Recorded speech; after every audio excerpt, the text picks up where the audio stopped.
రాజ్యాంగాన్ని పరిరక్షించవలసిన బాధ్యత ప్రతి ఒక్కరిపై ఉందని పరకాల ఎమ్మెల్యే రేవూరి ప్రకాష్ రెడ్డి అన్నారు. ఆదివారం గ్రేటర్ వరంగల్ 16వ డివిజన్ పరిధిలోని గరీబ్ నగర్ నుండి కీర్తినగర్ వరకు డివిజన్ అధ్యక్షులు దూపాకి సంతోష్ ఆధ్వర్యంలో నిర్వహించిన జై బాపు జై భీమ్ జై సంవిధాన్ రాజ్యాంగ పరిరక్షణ పాదయాత్రలో పరకాల ఎమ్మెల్యే రేవూరి ప్రకాష్ రెడ్డి పాల్గొన్నారు. అనంతరం రాజ్యాంగ పరిరక్షణకు కట్టుబడి ఉంటామని ప్రతిజ్ఞ చేశారు.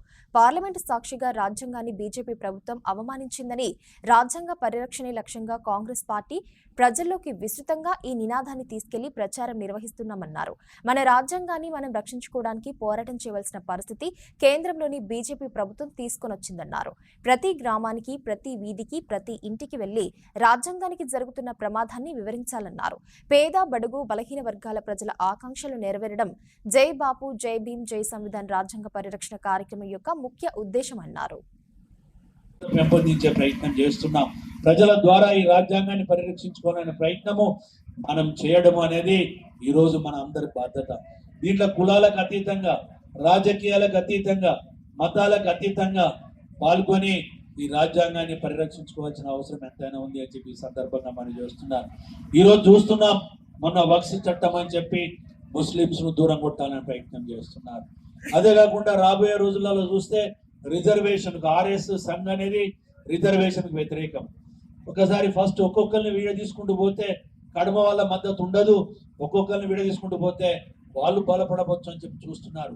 కానీ అలాంటి దుశ్చర్యలకు మనం అవకాశం లేకుండా చూడవలసిన అవసరం ఉంది.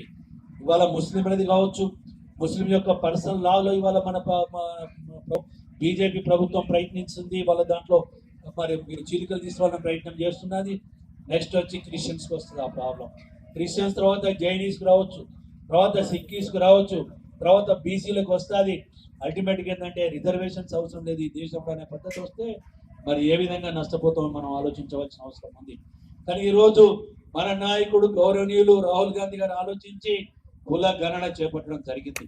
ఇది చాలా ప్రపంచ స్థాయిలోనే ఇవాళ మనం గుర్తింపు పొందిన ఆ కుల గణన మన రేవంత్ రెడ్డి గారి యొక్క నాయకత్వంలో ఇవాళ మన తెలంగాణలో, మనం భారతదేశంలో ఎక్కడ జరిగిన విధంగా 50 రోజులు కులగణన చేసినాం. దీంట్లో ఏ రాజకీయం లేదు.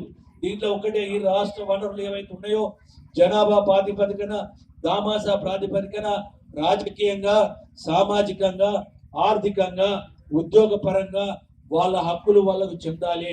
కులగణన జరుగుతూనే వాళ్ళ దామాషా పద్ధతిలో వాళ్ళ జనాభా ప్రకారము వాళ్ళకి హక్కులు కలుగుతాయనే ఉద్దేశంతో ఇవాళ చేపట్టిన విషయాన్ని ఇవాళ పెద్ద పెద్ద మేధావులు కూడా ఏ విధంగా అభినందిస్తున్నారో మీరు చూడవలసిన అవసరం ఉంది.